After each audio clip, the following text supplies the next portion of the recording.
প্রচুর বৃষ্টি, প্রচুর বাতাস। বাচ্চাদের রেইনকোট ছাড়া বা ছাতা ছাড়া ছাড়বে না, তাই আমাদেরকে ভিতরে ঢুকানো হলো।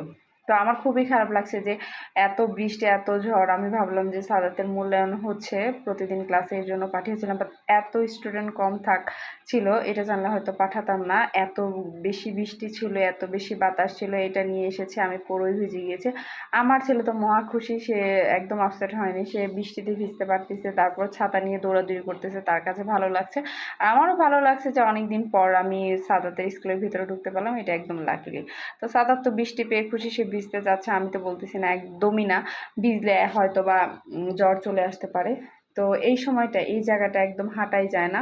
কিন্তু আজকে বৃষ্টির কারণে একদমই মানুষ কম, সংখ্যা কম যদি বলা হয় 20 থেকে 30% মানুষ এসেছিল, এর বেশি আসেনি। এই তো, তো চলে যাচ্ছি।